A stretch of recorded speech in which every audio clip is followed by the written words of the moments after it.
Welcome, everyone, to episode 17 of The Bonbon Show. Today is January 18th, 2026. And on today's show, we're going to take a look back on the amazing gaming year that was 2025. Oh, yeah, I am one of your hosts, Aaron. And like I said, we're back today to showcase our gaming geek side with you all. Yeah! Someone's having fun with the intro today, as usual. Hello, Aaron, and hello, listeners. This is Kirk. Welcome to today's episode of the Bonbon Show. 2025 was the year I went back into the arms of PC gaming, where my Nintendo Switch and the PlayStation didn't get much attention. But we wanted to talk about our favorite games that we played in 2025, including honorable mentions. And towards the end, we want to share the games that we are looking forward to playing in 2026. But before we get started with our honorable mentions, I want to say that January 19th is my co-host Aaron's birthday. So together, Whoa! let's sing him happy birthday. Say no, happy birthday to you. Oh, Happy wow. birthday to you. Happy birthday there, Aaron. When it comes on January the 19th, happy birthday to you. Thank Woo! you. Thank you, my dear friend. Yes, the big 4-0. Oh dear, where has the time Yes. gone? Welcome to the 40s. But we are cool Yes. 40-year-olds. We play video games. So, Exactly. uh, Exactly. let's start with our honorable mentions from 2025. These are the games that didn't quite make it on our top 5 of the year, but we wanted to give them a shout out. What were you? What were yours, Aaron? I'm going to start with, and these three aren't in any particular order. But my first one will be a little PC game. I think this is the only game I played on PC this year. PC Master Race, come on And over.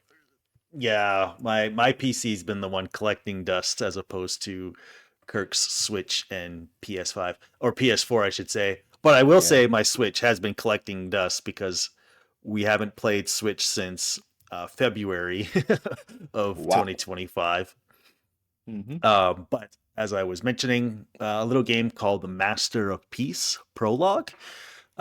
This is a little, I guess you could say, roguelike strategy game because it is called Master of Peace. You're using like almost like chess-like pieces on a small grid board, and you just have to move to the other side of the board while combating your enemy pieces.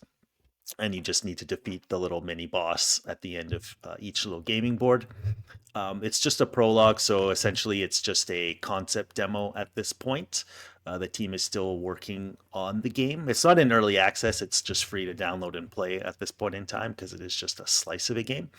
But I really liked how easy it was to pick up, learn, and play in short spurts.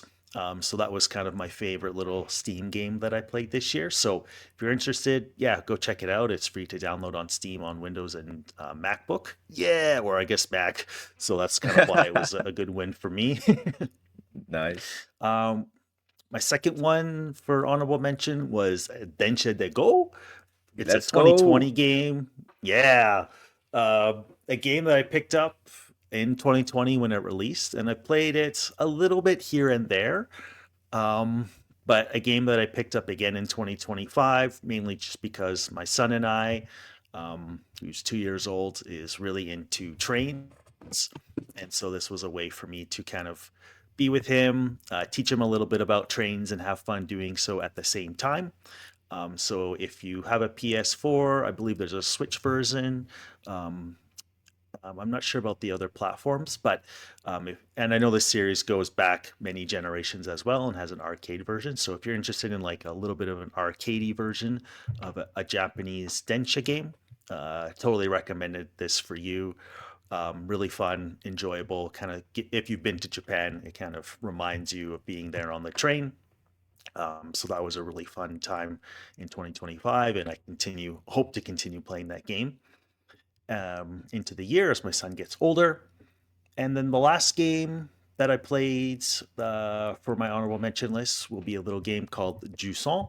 It was made in 2023, but it was a game I picked up this year, or I guess in 2025, because it was on the PS Plus free games of the month. I think back in June or July of 2025. It was a game I didn't really pay too much attention to early on. I just added it to my library. And then a game that I'll speak about a little bit later on, but it's a Ooh. climbing game.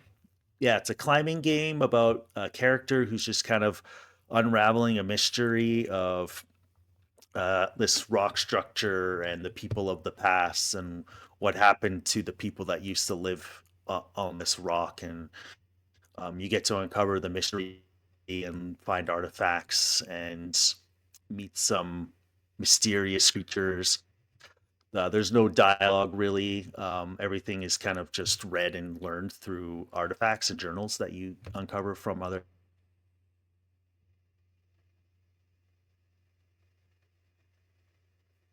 Really enjoyable experience. It was a nice calming experience.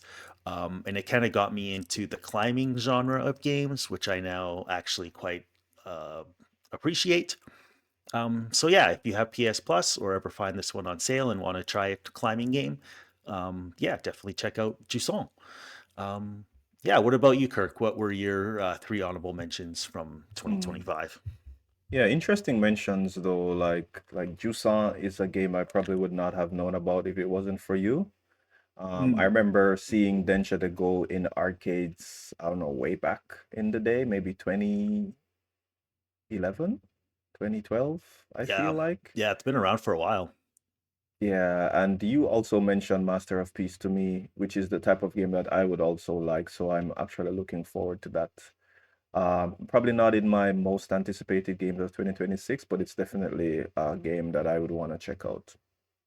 Yeah, I think Um, it's just a nice little game. I think it's just a short spurt. Probably doesn't have. It's not like a game that you'll probably get like hundreds of hours out, maybe tens of hours, but yeah, it's yeah, cool nonetheless.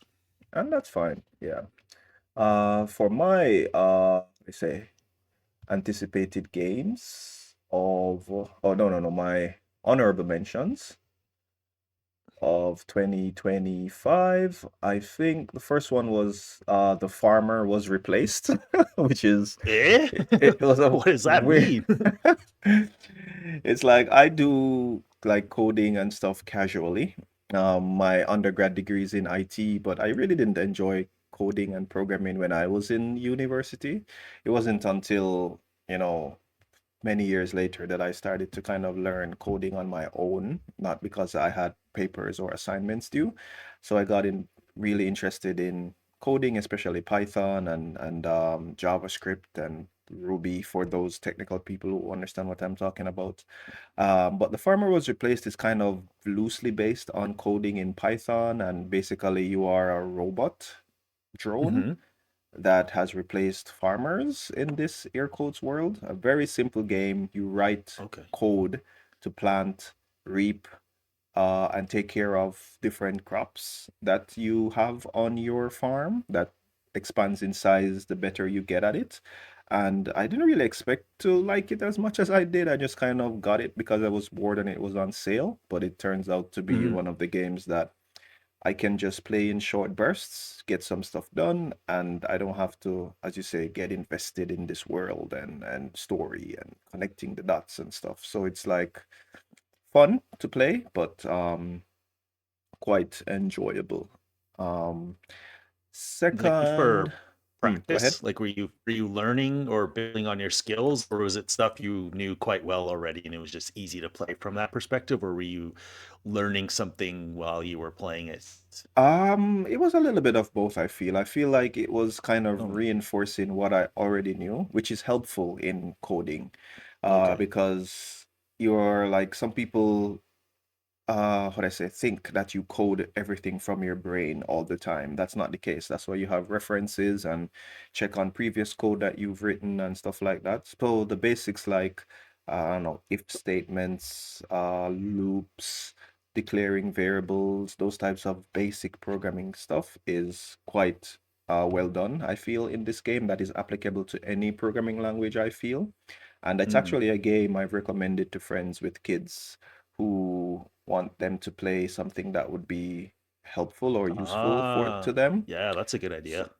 so if you are listening to this and you got like, I don't know, a 9, 10-year-old who you want to get a little interested in programming, I think this game would be a good one. I think it's only available on PC, but I don't think it's more than maybe $10, $15, and it's quite interesting, I feel. What's next? Yeah, my second honorable mention is Wildgate, a game that I actually Oh, played a bit with you too. yes, that is true. Yeah, like Wildgate just came up on the scene. It's like a space, what do you say, multiplayer spaceship PvP slash PvE game where a group of friends are piloting a ship. You try to what do you say, loot things across the map. It's like a little bit of Fortnite, I feel, but in space, and you're flying a ship together. Mhm. Such a fun game. It's set in a really cool, interesting world. I'm not really a fan of the art style, or at least I wasn't initially, but after a while I was like, okay, this is fine for what it is. Um, Yeah. I played it for a long, what do you say? I played it a lot for a very short time and then it just fizzled out in my friends Yeah. group. But for the short time I played it, I really enjoyed it and I wish we could play it more. I don't know. I don't think it has legs to keep going, but there's like really good ingredients there in that game, and I wish the developers or I don't know, the community or whatever would, there's nothing else like it that I've ever played. I think a lot of people compare it to sailing game. I forget it. Sea of Oh, Sea Thieves. of Thieves. Yeah. Yeah, is the closest, but I didn't play Sea of Thieves, so I've never played anything like it, and it was just really super fun for the 3 or 4 weeks that we all got together and played it in my friends group, and then it just basically fizzled out. Um, Next game is Warhammer 40K Rogue Trader. I've been really getting into the Warhammer uh what I say, world in recent time, like in the last year and a half, I feel. And Rogue Trader is like a CRPG that is set in the world, and it's like a really interesting story and mechanics, and it's turn-based, and it's like, I don't know, Dungeons and Dragons type combat, but in space with cool characters and lore. And yeah, it actually came out maybe a year or two ago, but I didn't get it at launch because it had some kind of launch problems in terms of performance and bugs and stuff. So I kind of waited and got it on sale. And I haven't played it completely through, but I'm quite far into it. So I'm thinking of picking it up again actually in 2026. Maybe restarting, maybe continuing my story. I'm not sure yet, but yeah, Warhammer 40K Rogue Trader. If you're a fan of CRPGs, good in-depth story with probably 100 hours of gameplay, you would definitely get your money's worth with Rogue Trader. Is there Yes. is this the one that's coming out with like a DLC or story expansion or something? I thought I saw a video about this one Yeah, it has recently. I quite a don't know if I'm few. Yeah, it has quite a few DLC expansions to the Oh, base okay. game. Some of them add new classes, some of them add new story elements, some of them, expand the world in different ways. And I don't know. I feel like initially I wasn't a fan of DLCs. I felt like the game should just be complete and then you play it. But I like how the developers of Rogue Trader have done it. It's like really interesting DLC that if you've enjoyed the game and you want more, you can buy it, or you don't have to because the base game is already so rich and full of content. So yeah, cool game. Check it out if you can. All right, so those were our honorable mentions. So, what about the top 5 games or top 5 favorite games that we played in 2025, though, Aaron? Yes, the question for the ages, the one that the people have been waiting for all of this time. Um, yeah, I think. I was putting this list together, and this game, I think in a different year, in a different timeline, it might have been number one, but Hmm. I don't know. It didn't. And that game is rounding out my list at number five, Monster Hunter Wilds. And Womp I womp. womp womp womp. I say it womp womp because I just full spoiler alert. That's also at my number five. And I feel like I'm gonna agree with many of the reasons why you're gonna say, because we've also discussed this on a previous episode. So yeah. we've talked about our excitement for Monster Hunter Wilds in one of our very early episodes. Then we talked about our experience playing Monster Hunter Wilds when it was released and why we were having challenges, and here we are at the beginning of 2026, sharing Yeah, our and I feelings know about Monster Hunter Wilds. Yeah. yeah, lots of feelings on this one, and I know some of your issues will be a little bit different than mine, at least from a performance perspective. I think Mhm. overall, Monster Hunter Wilds is like it's a good game.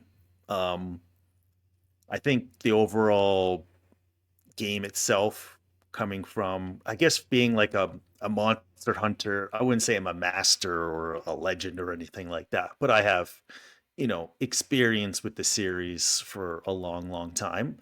And overall, I think just to sum it up for everyone is why it drops further down on my list is that it just didn't live up to my expectations in terms of difficulty. It felt a bit too easy. I felt that some of the quality of life things, while when you look at it on paper and you think about it, you're like, oh yeah, this will be really good.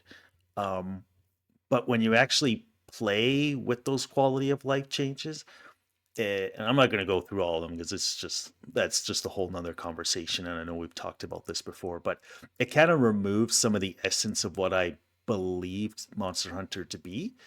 And so while I still enjoyed playing it with Kirk and other people, on our Discord and other people that I know, still had fun, learning the monsters for the first time and completing the story and doing some of the end game stuff. It just wasn't hitting the same kind of notes that other games did for me. And I don't know if A, that's me just getting older and maybe growing out of Monster Hunter, or B, the game just changing, or C, just a little bit of all of those things combined. So yeah, good game. I think I still need to revisit it. There's been a lot of changes and updates to the game since I've last played it. And so I know there's a lot of new stuff for us to enjoy and go through. And I know they ramped up the difficulty levels in a number of monster fights. So I think that will provide a nice, good challenge once we go back to it. So I'm looking forward to that. But overall, compared to other games I played, yeah, Monster Hunter just falls to number five. So what are Yeah. some of your reasons, Kirk, on that as well? Yeah, so Monster 5 is in the fifth spot for me as well, similar to you. I'm not like a super duper experienced Monster Hunter franchise player. I've only played Try, World, Rise, Sunbreak, and now this one. So I've played basically the console ones. And for me, this was my first time playing a Monster Hunter game on PC. As I've Mm, said 500 times, I'm, feeling like I'm getting my money's worth in air quotes more on PCs now. So I've been playing PC games, and the PC performance of Monster Hunter Wilds was terrible. Probably still is, and it just left a bad taste in my mouth, and the player numbers just kind of plummeted. And while I know, as you said, it's different for consoles and stuff like that, I just feel like it could have been fixed, or initially Capcom was just like not acknowledging these issues, and it's hilarious to me because so many people were complaining, and I get it. In this modern world, everyone sees something to complain about and piles on, but it was not the case. I had to literally exit every single program on my PC and run only Monster Hunter Wilds, and even then mm, it was barely go along, and then there would be like crashes or artifacts, and you had to like watch 1 hour tutorials on how to make the game run on your PC. And like, no, I've played games just as gorgeous, if not better looking, with open worlds and everything, and then they run fine. So it was definitely a issue with the game. Connecting to what you said, yes, there have been updates. There's probably exciting things to do, but every time I reinstall it and I'm like, I'm gonna jump back into Monster Hunter Wilds, there's just this fire that's missing, that excitement that has Mm, come that was usually with Monster Hunter games. And it's like a lot yeah, I of feel my you. friends group that just like, oh, we don't know if we want to go back. So I don't know if even with these updates and even if they fix it, I would even want to go back. But maybe when they release high ranks, G rank, maybe that would be the time to go back. But yeah, we spent so much time on Monster Hunter Wilds, but yeah. Still a great game Yeah. though. The base game was fun. I enjoyed going through the single player version. I didn't think it was easy, but I could see that they were trying to get more people into the game. So I understand why that story bit was a bit easy. I loved basically all of the monsters that they introduced in Wild. So there were some good things there, but it just left a bad taste in my mouth. And I'm like, I'm sorry, Wilds. You were my most anticipated game of 2025, but uh, no. Yeah.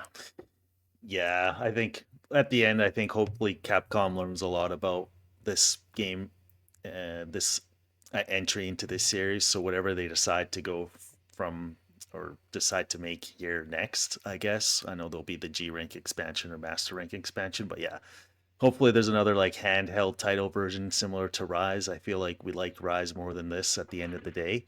Yep. But we'll see what happens. I'll always be open eyes and always welcoming a new Monster Hunter game to the Mm-hmm. main series franchise. So yeah, we'll just Yep. stay tuned to see what happens. Speaking of Monster Hunter game, when we get to my most excited games of 2026, it's not a main line Oh, Monster Hunter game, but it's a Monster Hunter game coming. oh, But anyway, foreshadowing. Um, what's yeah. your... So So number both of four. our number fives is the same. What is your number Yep. four? So my number four is a little indie title that came. I can't exactly remember when it came out in 2025, but it was called or is called Despelote. This Despelote. title is a small slice of life game. It's about the actually the guy that made the game kind of went back into his life, a period of time when Ecuador was trying to make it into the World Cup for the very first time. And so the creator of the game made a game about that period of his life, about him as a boy being really Interesting. infatuated with soccer and the whole country of Ecuador just falling head over heels for their team, like throwing all of their support, everyone watching the game.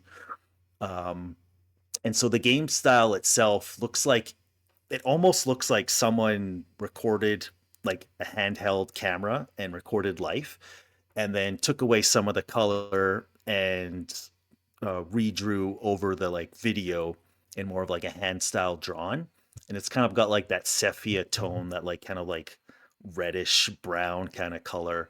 um and you're just this boy who's he likes playing soccer games. The game starts with you playing a soccer game within a game. And Interesting. it's like an 8-bit game, and then it kind of zooms out and you're the boy sitting on the couch and you overhear lots of conversations.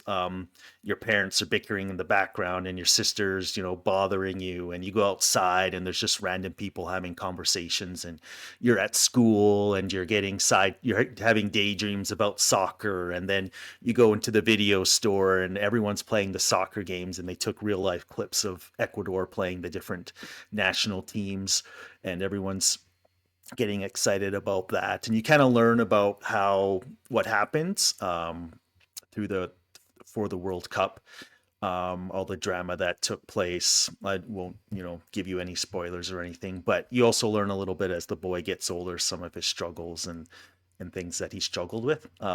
And so it was just like a very um, chill and relaxing game. There's no like high scores to get really. Like it's not a game where you're trying to like find things.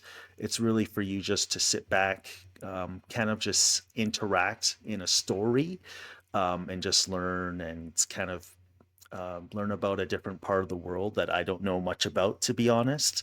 But it was really fascinating and a really great experience.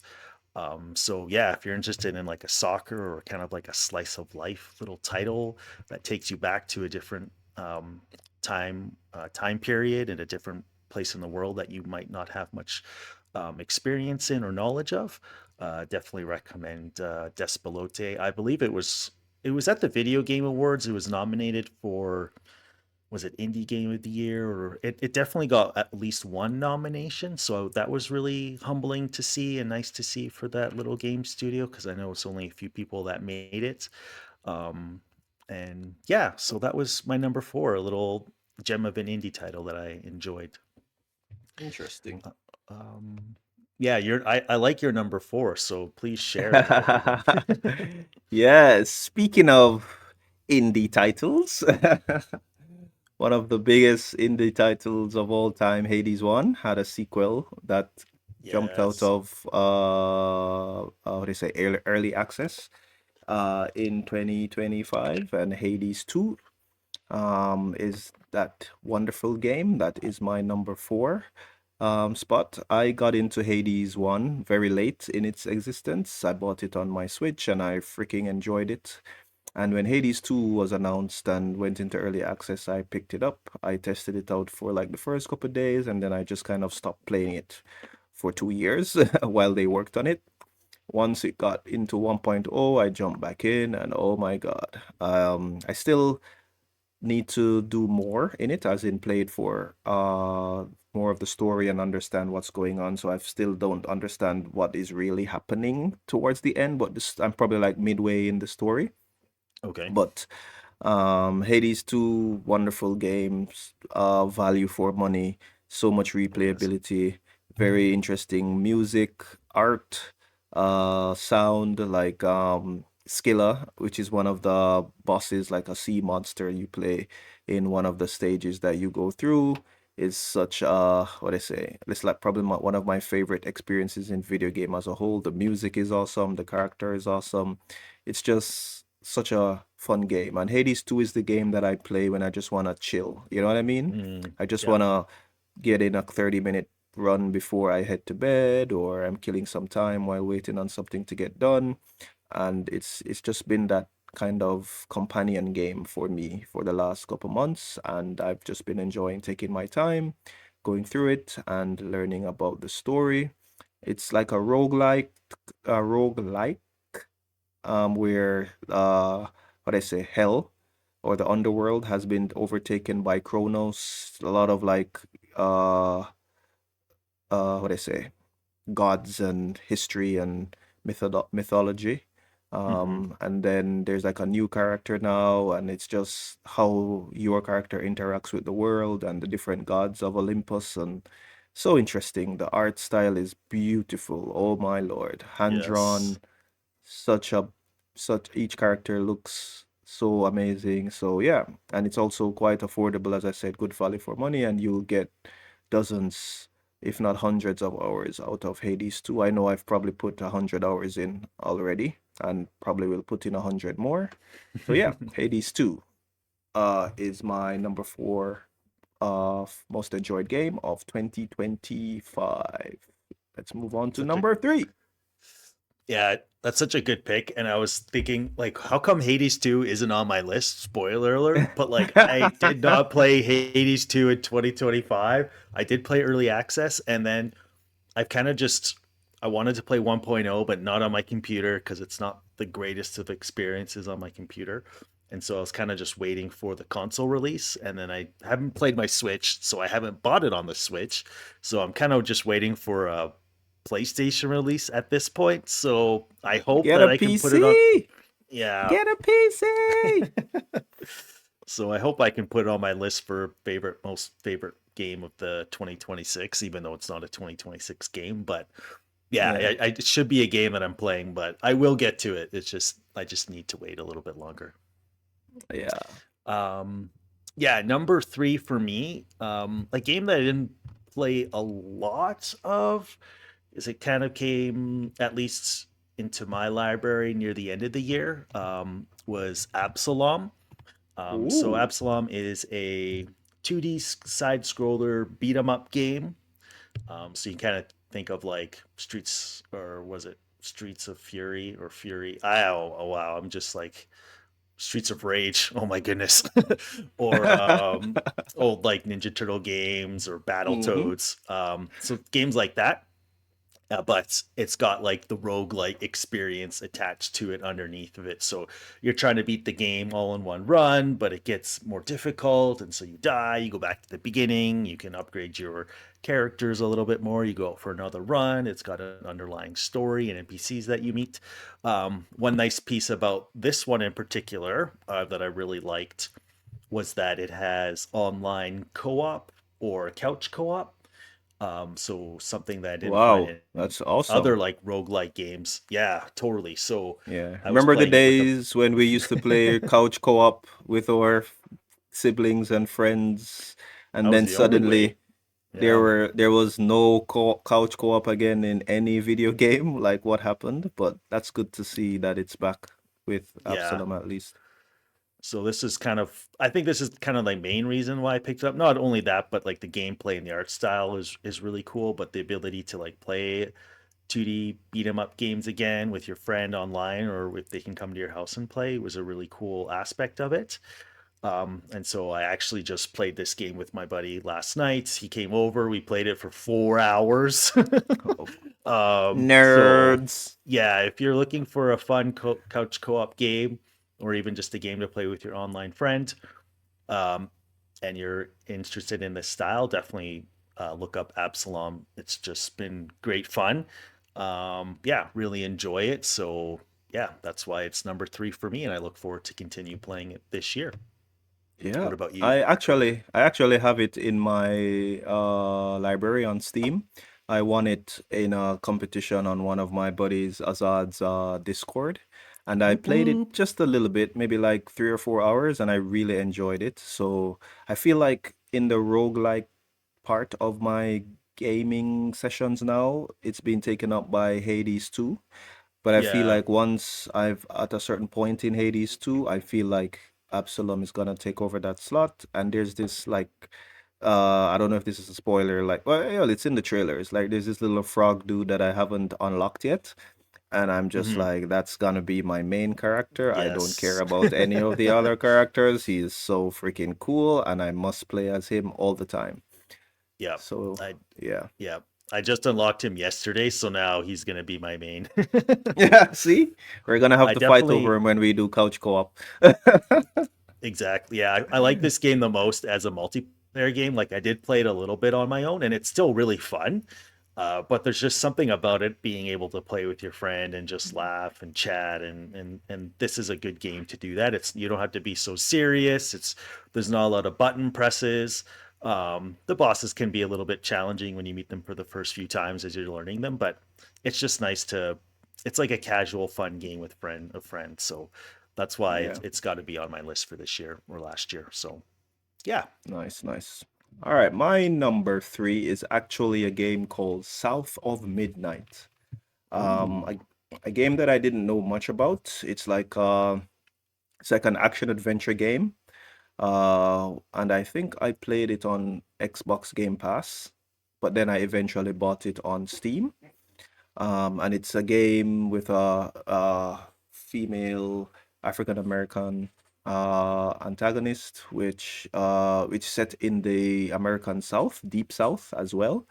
I found Okay. it so fascinating and refreshing. It's not a long game. It's not a complicated game. It's not like a gameplay wise revolutionary game, but Hmm. for like representation and just the music and the story and just how the what I said the emotions that it causes you to feel while you are playing through.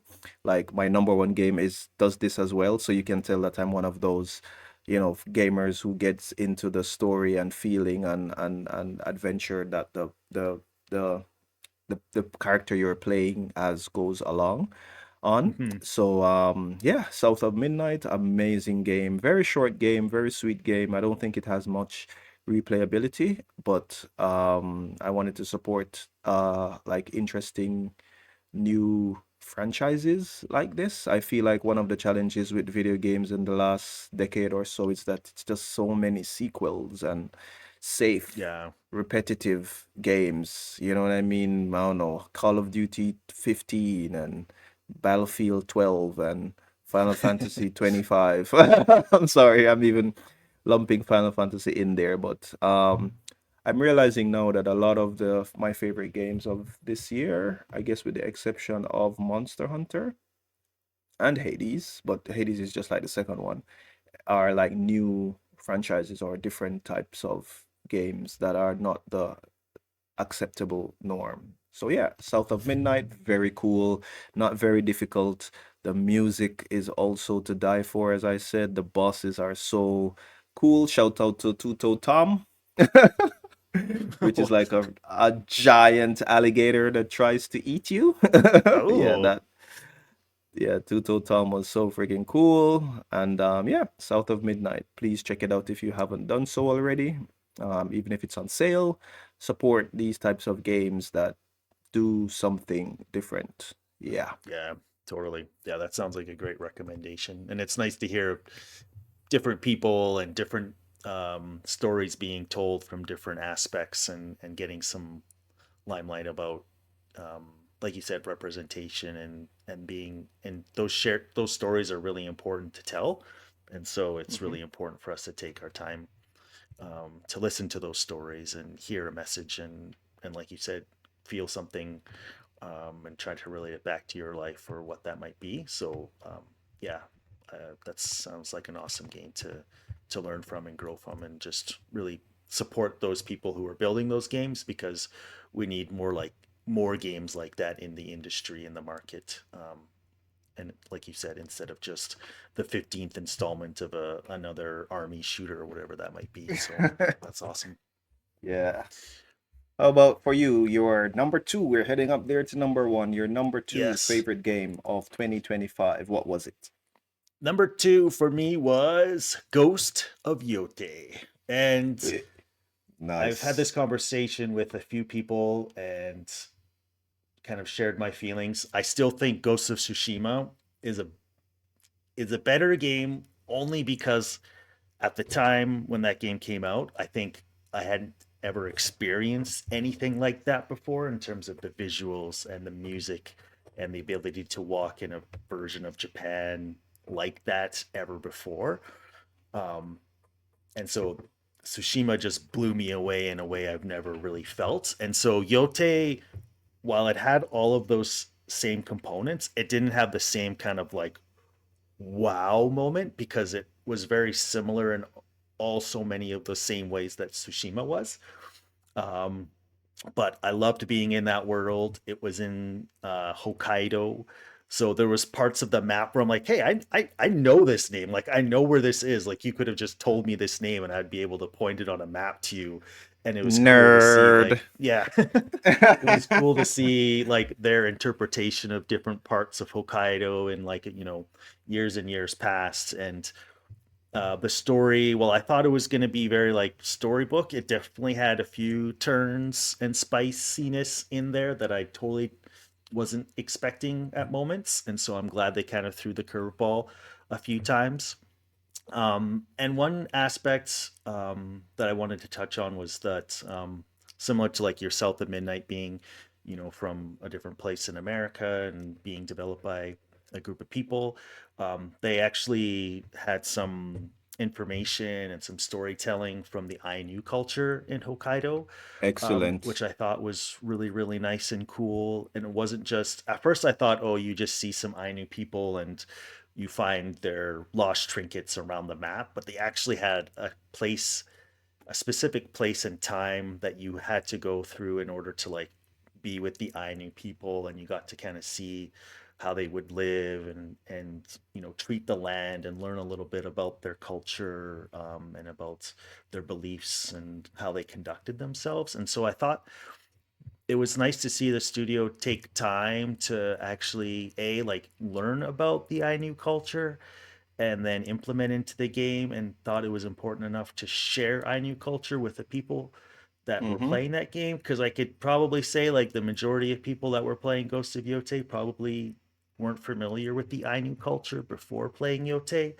Um, I only did because I went to Hokkaido and I lived there and I got to experience some of that stuff firsthand, but most people don't, I would imagine. So I really have kudos for the studio Sucker Punch to do that. Hmm. And so yeah, it was really cool. And so that's kind of all I really want to say about Yotei. I Oh, think, okay. yeah, Yeah. yeah. For me, I haven't played Ghost of Yotei yet because again, no PlayStation 5. But I did play the crap out of Ghost of Tsushima when that came out, and I agree it was like a really unique and interesting game when it came out. It was like an action game set in Japan, and of course Hmm. there have been dozens, hundreds, if not thousands of games set in Japan because it's a popular place and setting. But Ghost of Tsushima was so, I don't know, unique, even though it was set in a familiar place. And I played so much of that game to the point where I got a platinum trophy for that game, my Yeah, boy. first only ever platinum trophy. If you know me, I'm kind of like the opposite of Aaron where this is concerned, where I don't care for trophies and unlocks and playing the game 50 times to get some special, I don't know, dress or whatever. I'm just like, I'm going through the game. And if I somehow unlock these things or have these experiences, sure.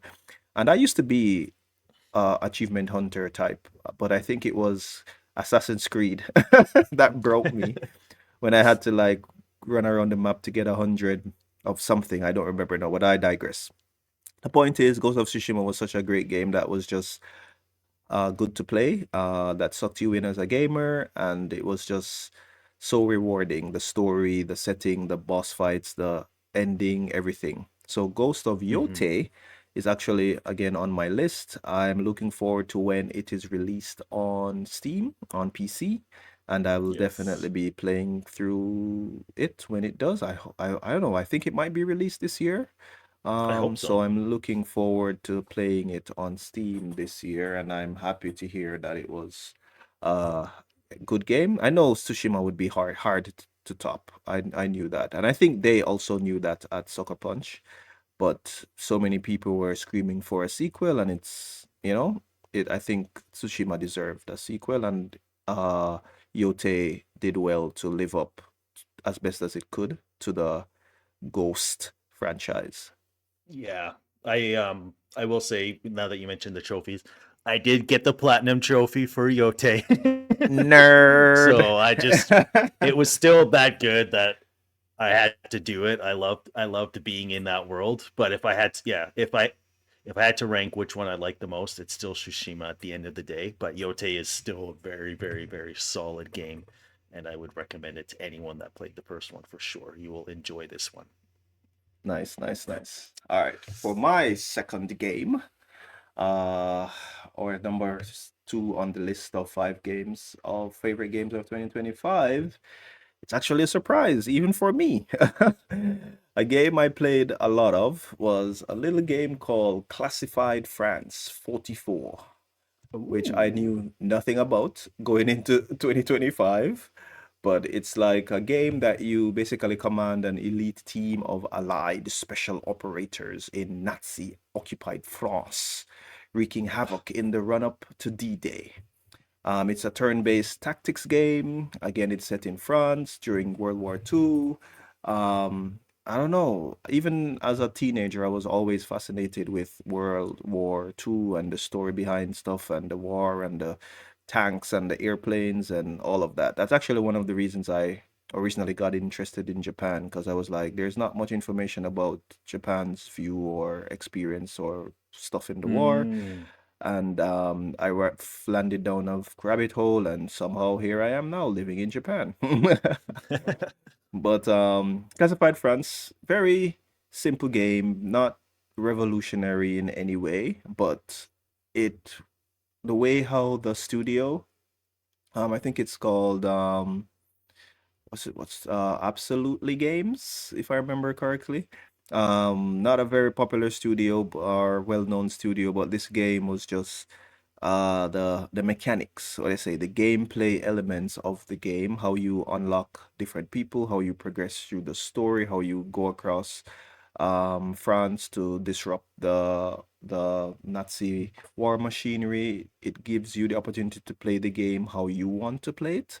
So it like gives you all these tools, all these characters, this map, these weapons, and then you decide how you wanna play. It's like a sandbox in that sense, in the literal sense, where you have the sand and it's in France, and you have these buckets of different sizes. Like, what type of castle do you want to build? You know what I mean? Hmm. Do you want Yep. to build one that is round, square, circular, multi-level, one level?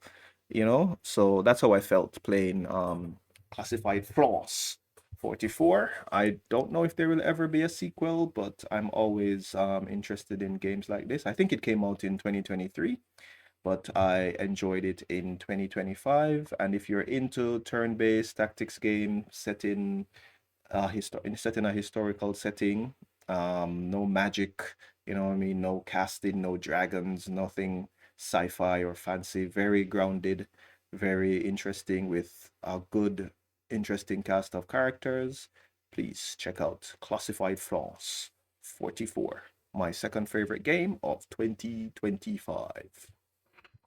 I just have one question. Sure. If you were able to rename characters in that game, did you Mm-hmm. rename a character Guy-elect? I would have definitely done that. I don't know. Whenever I'm playing these types of turn-based tactical games, whenever I have the opportunity to do snipers just always seem OP to me whenever I play them. So in XCOM and a couple other tactics game that I play, yeah, snipers just rain death from afar. So quickly, when I was playing through XCOM on stream, I had a very powerful sniper called Guylet. So now, every time I'm playing tactics games, Aaron wants me to have a powerful sniper named Guylet. Yep, of course.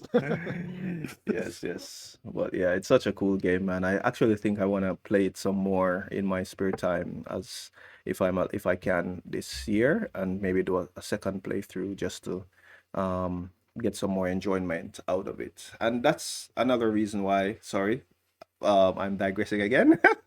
It's That's one of the reasons why I'm so enjoying PC games again, because I feel like a game like this, I would probably never see it on console, or maybe later Yeah, on it would come out. And it's like I got it on sale.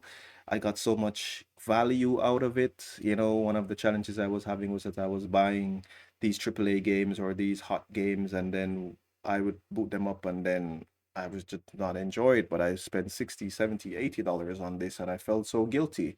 But then I'd buy a game like this for $15, and I'd not be able to stop playing it. You know what I mean? So I'm like, okay, I guess these little games that are not quite blockbusters, that may be like a 7 out of 10 ranking for most people. You just got to find the games that are for you, and not yeah, necessarily the exactly. games that the society or marketing or what everyone else is playing Call of Duty, so I must play Call of Duty too. Find the games that are for you. And Classified France 44 was definitely for me. I was stuck. I was hooked for weeks. That's awesome. Yes. Yeah, that's the benefits of PC gaming for sure. The genres and the amount of games, the library on there is just so vast that yeah, there's going to be something for everyone. And yeah, a lot of those games will never make its way to consoles. So, which is disappointing, but also that's just the reality of things. It takes a lot of time and effort to port games to consoles. So yeah, PC gaming definitely has a lot of advantages. So someday it Yeah. should return. Yes, I want to convert him to the PC Master Race. Anyone listening to the Bonbon Show, I'm giving myself 1 year. Maybe next year, this time, I'll be like, Aaron, welcome. And he was like, yeah, I stopped playing my PS5. I'm now 100% a PC gamer. You heard it. I am You heard it now here first, guys. Yeah. I am now 100% a Atari player. Sorry. No. Yeah, All right. but yeah, drum roll. Drum Your roll. number one game. I don't think anyone's Uh, gonna be surprised. yes, let's go. My number one game of the year is Clair Obscur Expedition 33. Wait a minute, And that's my favorite game of 2025 too. Get your own wait a favorite minute, no game. way. Okay, Yeah, tell me I know about Clear Obscure. we've chatted about this one. We have our own podcasts like episode about this one. Just to sum it up Hmm.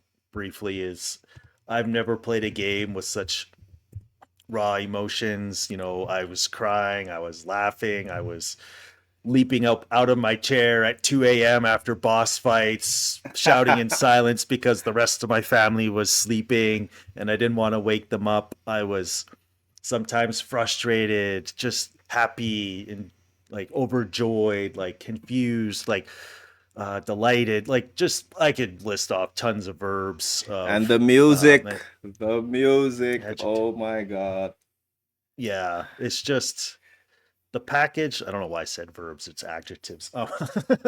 But the overall package of this game, I just the connection to it of the characters being so broken, the family dynamics being broken, just the decisions that people made being like, I don't disagree with that. I would do it differently. Like, why would you do this? And the ending of the game, and you person A says this ending's better, and no, this ending's better, and why? And there's no right or wrong answer, but there's just so much conversation and thought pieces that can come out of this game.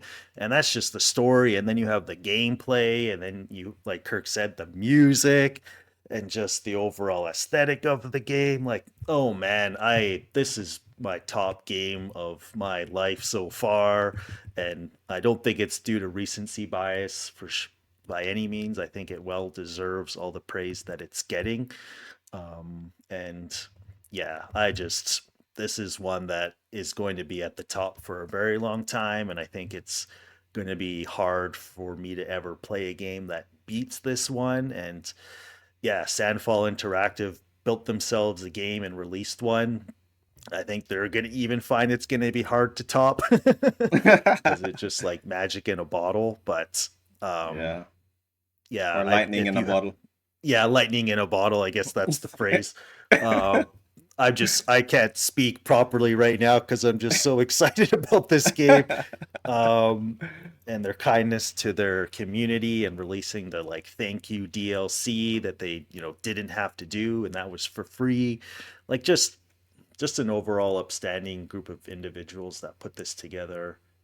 The voice Hmm. casts, all the like the voice actors and the real life actors that embodied the characters that made them feel real. Like just yeah, I'm just gonna stop saying things about this game, but it's And deserves I'll number pick up the one. baton because Yeah, it is also my favorite game. Yeah, Expedition, Clair Obscure Expedition 33, one of the best video games of all time. It's that good. It's it's what do you call it?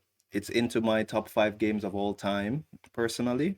Um, the music, the graphics, the setting, the writing, the story, the battle system, the endings, the conversations outside of the video game that you'd have with your friends about said video game. It was a real hmm cultural phenomenon in the video game world. And with all the negativity sometimes that is, stirring up in gaming and media now, it's good to see that there was a game that was like universally praised.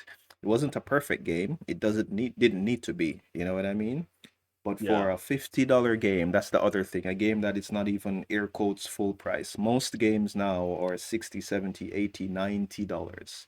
So this was a cheaper game that provided so much value, so much nuance, the music, oh my God, the music. I listen, or we listen to the soundtrack for this game. I think Aaron even bought it. yeah. I bought the. I'm still waiting for the CD set. I think it's 9 CDs, but on my Google music like replay for 2025. Hmm. Yeah, this soundtrack was my most played thing of all of 2025. Like it Yeah. consumed me, and yeah, No regrets. Yeah. Yeah, I've been wanting to try to get like a art book or some kind of poster or something. I think even the creators of this game were blown away by how popular it became. You know what I mean? Yeah, Because had yeah. they had like merch and stuff pre-prepared for this type of game, they probably would have made 10 times the amount that they did on this game because so many people fell in love, were cosplaying different characters in the game, were just wanting like plushies of some of the characters like SKA, a very cute Oh yeah, of character in the course. game is like a what do you call it? A phenomenon now in the world of gaming and stuff. So yeah, Expedition 33. I'm actually replaying it now as well. So I played it on Xbox Game Pass again. I went through a period of Xbox Game Passing on Xbox PC Game Pass. But now I bought it on Steam and I'm replaying it to get my achievements and the experience all over again. And oh my God, it's still such a great game. I've been uploading my playthrough to YouTube, so I'll probably leave a link in the show notes if anyone is interested in checking out Expedition 33. If you're gonna play it yourself, please don't check it out. But if you're just like curious about why is this game so awesome, check out the link in the description. But I don't know, man. As you said, lightning in a bottle. I don't know if another game like this will come along, even from the same studio, but it was such a refreshing, Hmm. award-winning, well-received, well-written game that I see myself playing this for years to come as I do other favorite games I have like Sekiro and Metroid Dread and stuff like that. I see myself replaying this every year just out of memory. It's not Ooh. a hard game, it's not a long game. It's just an experience that you should have. Okay, I'm gonna I stop just now. Whew. I just laughed that you said it's not a long game. Meanwhile, my first playthrough took like 70, 80, 90 hours. But Yeah. I played on expert, so that was my fault. Yeah. I think my first playthrough was like 50 hours, but it was just, I don't know, man. Amazing, amazing game. I'm replaying it now. I think I'm like 15 hours in, and oh my God, I can't get enough. Even though I've seen these cutscenes and I know what's gonna happen, I still get teary-eyed when characters get there. Oh, well, let me not spoil anything. Um, let's move on. So Yes. So 2025 is over, and mhm. 2026 means new games coming out. I know we're a little tight on time, but can you tell me three games that you are Yeah, looking forward to in 2026 and give me maybe like a quick sentence about why you're looking forward to those games? And I'll give you mine afterwards. let's go. So yeah, three games that I'm looking forward to this year. I kind of struggled a little bit. I'm not up to date on all the games that have been coming out. I think the ones that I am looking forward to, I spent most of my time just kind of focused on them and haven't really been researching, but that will come over time. I'm not too worried about finding other hidden gems, but three of them would be Capcom's finally coming out with Pragmata this year. I think, man, that game was been teased and delayed and teased and delayed for so long. um, but yeah, I'm looking forward to eventually trying the demo when it lands on PlayStation, hopefully soon, before launch. I don't think it's going to be a game that I get on launch. It's kind of like, I think you'll be able to do a better job at explaining it than I will be. It's like a sci-fi story. You have like a robotic companion with the main character who while you're kind of shooting. I think it's like a third person kind of like action game, but your Mm-hmm. companion does like puzzle solving at the same time to like hack into robots so you can do heavier damage or whatnot. You'll be able to confirm if that's totally out to lunch or not, but I'm just going on old gameplay that I've seen. But it looks like it would be fun, but I'm still not too sure on how I feel about the whole gameplay mechanics of the game. Um, but from everything that I've heard, even from Kirk himself, said it's like a blast to play, and so I'm really excited to try it out on my own, and then hopefully get to play it in the future. The next game will be, as I mentioned earlier in my honorable mentions, there was a climbing game. There's another climbing game coming out this year. It's called Cairn. Um, Nerd. Yeah, I'm a Who climbing. play who plays Love climbing climbing. games? Not one, I but two know. climbing games. I What the? Do you climb in yeah, real life? I don't climb in real life. I'm kind of surprised I um like this genre, but I played the demo in 2025. It's available right now, so if you're interested. This one's definitely more, I guess, intense and more trying to like true to life in terms of climbing. It's way more complicated and involved than Jusant is as a climbing game. But I like the difficulty aspect of it. I like that just in like real climbing, there's like easier paths that you can find, there's harder paths. You can see your character like shaking, they're getting weak as they're like standing on the rock cliff and on the rock face, and you got to find your next hold. And there's a story of you trying Try to not to get to the fall to top of, your death. yeah, you can fall to your death. There's things to find. I think there's NPCs and people to meet and in like increase the story as you go along. And so yeah, I think it was supposed to come out in 2025, but it's been delayed into 2026 to do some fine tuning, some glitch fixing, and some just overall polish. So that one's coming out soon. So I really look forward to that game. Just a nice single player experience. So yeah, that's my number two. And number one, I'm kind of surprised by it by myself because I haven't been playing first person shooter games for quite a while now. I got out of them a number of years ago, and just hadn't really found much enjoyment playing first person shooters. Uh, but I got into some beta testing for Marathon last year, earlier in the year, and then later in the year, and was really surprised. This is a game made by Bungie, so Oh, they made Halo, Halo. Destiny, Yeah. Mm-hmm. yeah. So I mean, I remember my Halo days so vividly, so much fun. So when I played Marathon, I wasn't really expecting a lot. It's an extraction shooter. It's a genre I have no background in. You die, you lose everything that you have on that run, and you start over again with whatever's in your vault if you have anything, and you rinse and repeat. So it's very punishing, but I liked the teamwork aspects with the people in your party. I liked the intensity of the matches and kind of the risk and reward. It felt very like um, you had something to lose when you were playing, and so that kind of changed your whole thought process when you are playing the game. It's not just like run and gun and just I'll just respawn in 3 seconds and do it all over again. And so you have to be like methodical and actually critic provide some critical thinking to you and your teammates as you interact in the match. And so that whole heightened aspect of um, creativity and thinking and teamwork building is kind of what drew me into the game and kind of surprised me after my playtest with it. I was like, holy smokes, like I'm actually enjoying this. I wasn't really looking for a first person shooter to get back into, but I'm really interested to see where the game goes.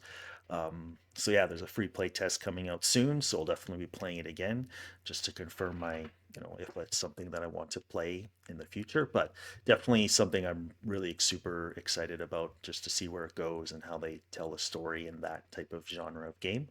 So yeah, that rounds out my top three of most excited for 2026. So yeah, let's see where it goes.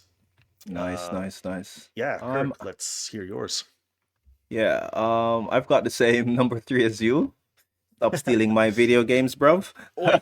but but Pragmata, I didn't really know much about it. I know you mentioned that it was revealed and like silenced and like I remember kind of seeing it, but it looked like a very different game from the game that I played. They have this demo on Steam on PC only, apparently not yet on consoles and um I don't know. I feel like I'm in my single player action game um era because I've been playing a lot of like self-contained single player games recently and enjoying them. And Mhm. even after just the first few minutes, like literally the tutorial of Pragmata, I realized that wow, this game is amazing. It has the main character is wearing like a special suit and has, as Aaron was saying, like an android robot type person on their backs, and the art style, the sci-fi-ness, the cleanness of the graphics. It's just amazing how good it looks and feels. And it's again a new franchise. Again, I'm interested in like exploring new worlds and unlocking new lore and just learning new things. I'm tired of regurgitating the same things over and over. And so, yes, it may be sci-fi and that it might have in common with other games, but the gameplay was a bit different, where you kind of hack into the enemies that you are fighting. And I was interested to find out, like, why am I the only human wearing this suit on this space base where it looks like the moon Ah. or some type of planet? And who is this android slash robot child that is, mounted on my back, that is doing all of this? It kind of tickled my interest a bit to see, okay, I'd love to know more about this world. I hope the writing is as good, or at least well, as good as Expedition 33. I doubt that, but it's from Capcom, and they seem to be really investing in this game and want it to be a success. So yeah, Pragmata. I will definitely be picking it up, if not at launch, very close to launch. I don't think I have any other huge games coming out around that time that I'd want to play. So I think I'm gonna get stuck in once it's launched, and I probably play through it on Twitch and record my VODs and upload to YouTube. So yeah. Next second one is another game called Menace. So Ooh, Menace cool. is it's not gonna be one of those games that everyone wants to play or knows about. In the beginning, they were calling it like a XCOM type game, but I played the demo that came out last year, and it's very much not like XCOM, maybe like 30% or a few little points from XCOM. So it's like you kind of lead like a strike force against an alien threat in a like a turn-based tactical RPG. And Okay. the developers are famous, what they're called, Overhyped Studios, are famous for another game that they released called Battle Brothers, a game that I didn't play, a game that I honestly don't have much interest in playing because I'm not into, I wasn't feeling like the fantasy sword and shield type castle setting of the game. But the sci-fi part of it is what really got to me in Menace. The reveal trailer was cool. The demo was cool. They need to do a lot of work, but I kind of like the bones that were on the thingy. And they should, eventually put some meat on it and flesh it out a little bit more. So I think it's coming to early access next month, like in 2-ish weeks, 3 weeks. So I'm Oh, right looking away. forward to seeing how that one develops. Usually, again, I avoid early access games. I probably get the early access version, check on it, play it for a couple of days, see if it's gonna be okay, and then I'm probably never gonna touch it again until the 1.0 gets released.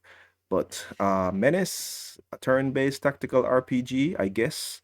It's kind of like Classified France 44 that I played last year, but this time set in a sci-fi setting. So as you see, I can tell I'm very much a creature of habit. I love my story-driven games that sucks me in, and I really love my turn-based tactical RPGs. And a couple games that didn't make my anticipated list. I also like building games where you kind of what's the name of that genre? Aaron, help me, where you kind of build up a settlement or a town or a village and it grows into Is it real um time strategy like RTS? Is that?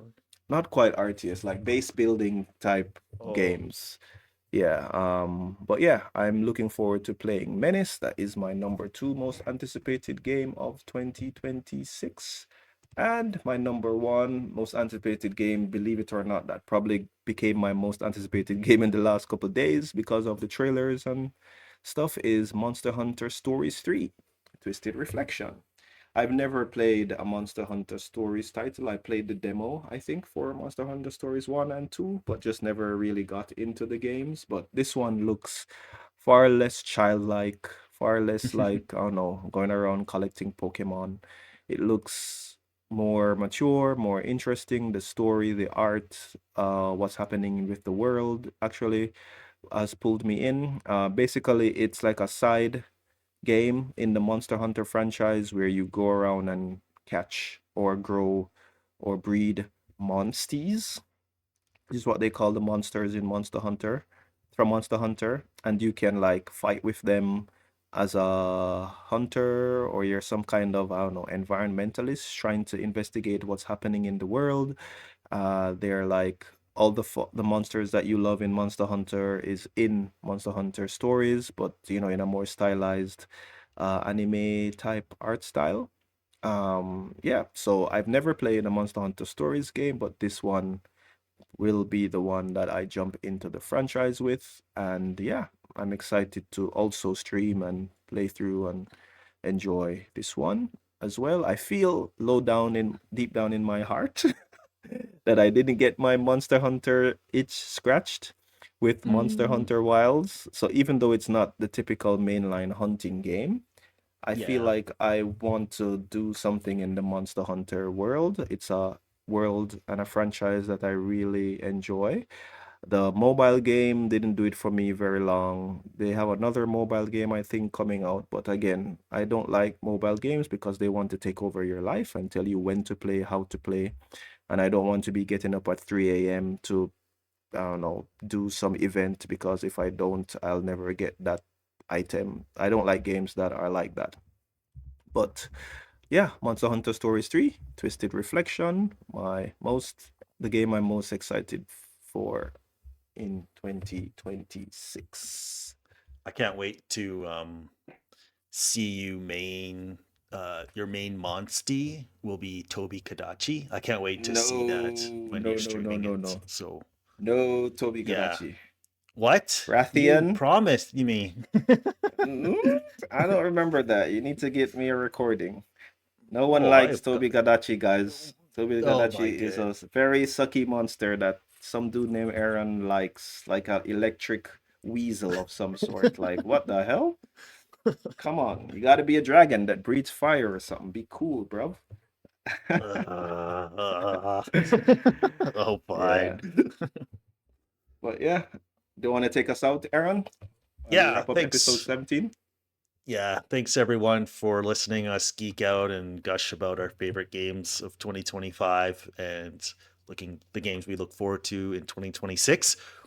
If you are listening on YouTube and want to shoot us some comments of games that you personally enjoyed in 2025, feel free to let us know and we can have a discussion. Or let us know what games you're most interested in 2026.